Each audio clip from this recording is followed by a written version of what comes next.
Halo semuanya, selamat datang di video Ask YZ, di mana Anda bertanya kepada saya secara langsung, Yezkiel Zaibua, dan saya berusaha menjawabnya melalui video. Jika Anda juga punya pertanyaan mengenai bidang penjualan, sales marketing, bisnis, dan lain sebagainya, Anda bisa komen di bawah ini, dan saya akan berusaha sebaik mungkin menjawab setiap pertanyaan Anda melalui video. Ini ada pertanyaan dari Rizvi Yulianto. Bagaimana cara mengumpulkan database sebanyak-banyaknya coach?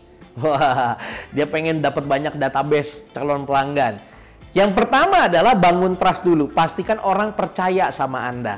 Ya, database yang dimaksud ini kan nomor handphone ataupun email, nama dan lain sebagainya, sehingga kita bisa follow up mereka. Yang pertama, orang mesti percaya dulu sama Anda. Dia trust dulu sama Anda. Nah, bagaimana supaya trust? Berikanlah konten-konten yang bermanfaat terlebih dahulu. Ya, banjiri mereka dengan konten-konten bermanfaat, mereka akhirnya trust. Setelah mereka trust, ngapain? Yang kedua, kita harus siapkan sebuah edukasi atau sebuah grup di mana kita akan memberikan konten-konten yang lebih bermanfaat lagi, value yang lebih lagi, bisa juga berupa e-book, bisa berupa video series, bisa juga berupa komunitas, ya, di mana mereka bisa bergabung di sana secara gratis. Tapi mereka harus memberikan nama, email, atau nomor WhatsApp-nya kepada kita. Gitu ya. Jadi ada sesuatu yang ditukar dari database. Nggak mungkin orang ujuk-ujuk langsung kasih nomor telepon aja. Tapi kalau misalnya, hey, saya punya 5 video bagaimana meningkatkan penjualan Anda. Siapa yang mau? Yang mau bisa WA ke nomor sekian. Gratis. Nah, orang mau dong. Ya kan? Itu adalah salah satu strategi kita untuk mendapatkan database. Jadi, selain membangun trust, pastikan ada sesuatu yang bisa ditukar dengan database yang kita butuhkan.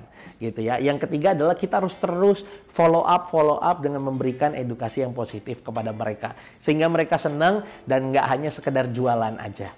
Nah, ada pertanyaan lagi nih dari Pak Ruswanto. Apakah ilmu-ilmu internet marketing cocok untuk jualan properti? Yes, bisa. Tapi kan proses penjualan itu panjang ya.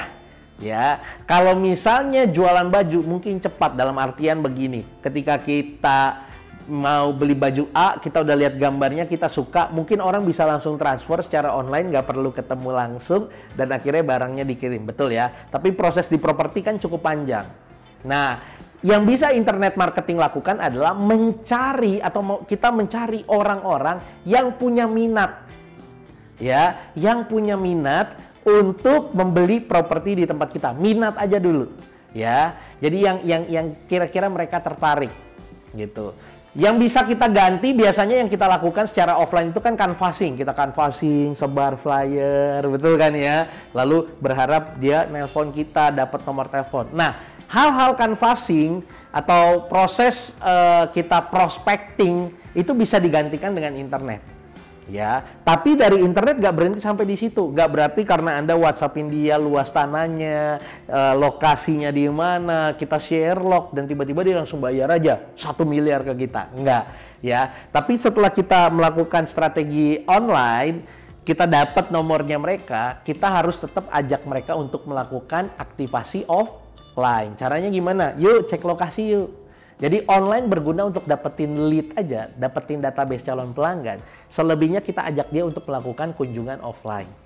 Ya, supaya mereka lebih percaya, lebih trust, mereka lihat langsung. Baru setelah itu, seperti biasa, standar sama sales properti, kita melakukan handling objection. Pas dia nyampe, wah ternyata jauh juga ya. Wah ternyata tipenya kecil ya. Waduh ruang tamunya sempit ya. Kita melakukan handling objection ya. Dari kita melakukan handling objection barulah kita melakukan closing penjualan. Biasanya juga nggak langsung closing, butuh waktu untuk di follow up dulu. Setelah di follow up baru mereka melakukan tanda jadi. Nangkap ya? Jadi yang bisa dilakukan di online marketing adalah bukan langsung tiba-tiba orang kasih tanda jadi. Bukan. Tapi minimal kita dapat orang-orang, database dari orang-orang yang tertarik dan mau kita arahkan untuk cek lokasi. Oke? Jadi itulah gunanya online marketing jika Anda di bisnis properti. Nah, mengenai handling objection, ada juga pertanyaan mengenai handling objection. Bagaimana sih Pak supaya kita bisa melakukan handling objection?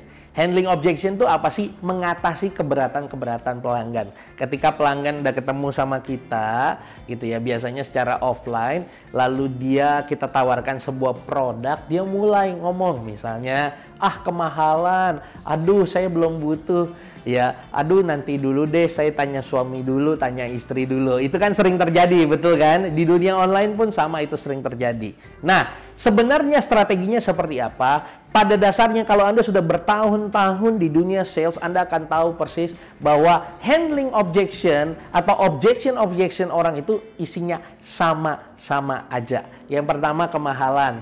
Yang kedua, saya belum butuh sekarang. Yang ketiga, bagus sih, tapi isi sendiri. Yang keempat, saya tanya suami dulu ya, tanya istri dulu ya. Yang kelima, aduh ternyata berat juga ya. Yang ketujuh, ya intinya adalah isinya sama-sama aja. Jadi yang harus kita persiapkan adalah kalau orang bilang kemahalan, jawaban kita apa? Ya kan? Lalu yang kedua adalah kalau misalnya orang bilang bahwa produk kita manfaatnya kurang ya, jawaban kita apa? Jadi yang harus dipersiapkan adalah list jawaban kita untuk mematahkan hal tersebut. Nah, ada beberapa strategi kalau Anda di lapangan Anda bingung menjawabnya adalah ditanya balik. Contoh misalnya begini ya, ketika ditanya balik, Andanya mikir, dianya juga jadi mikir, jadi Anda ada kesempatan untuk mencari jawaban yang lebih baik. Contoh misalnya, kemahalan. Anda tanya balik, kemahalan dibandingkan apa? Bapak lihatnya dari kompetitor yang mana Pak kemahalannya? Nah, dia kan mikir, iya ya dibandingkan apa? Anda juga jadi mikir, aduh saya mesti jawab apa ya? Nah, misalnya ya, properti Anda jual apartemen satu harganya 300 juta. Lalu Anda bilang begini, kalau misalnya Bapak bandingkan dengan rumah subsidi, ya jelas Pak ini lebih mahal. Ini apartemen, ada kolam renangnya, ada security-nya, ada lift-nya. Ya rumah subsidi ya nggak ada security-nya Pak. Ya maling mah maling aja, pagar aja nggak ada kan gitu. Ya, tapi kalau misalnya Bapak bandingkan dengan apartemen sejenis, ya apartemen di sekitaran kita Pak, harganya sudah 600-700 juta. Yang ini kita jauh lebih murah, harganya cuma 300 juta. Gitu. Nangkep ya? Jadi polanya seperti itu. Ajak dulu dia, tanyain dulu balik pertanyaan dia, komentar dia mikir, kita mikir.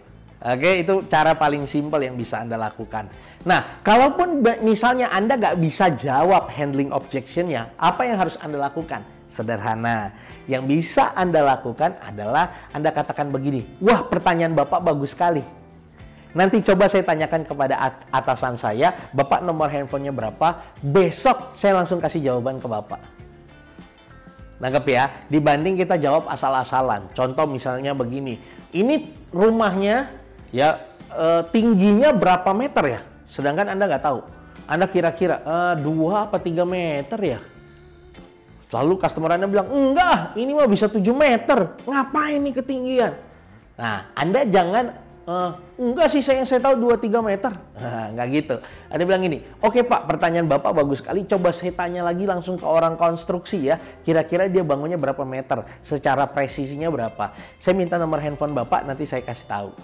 Nah, kurang lebih seperti itu. Aduh, saya jadi terinspirasi nih, ingin membuat sebuah video khusus tentang handling objection. Semoga nanti ada waktu kesempatan saya akan bikin beberapa seri tentang handling objection supaya itu bisa menjawab pertanyaan Bapak Ibu semua.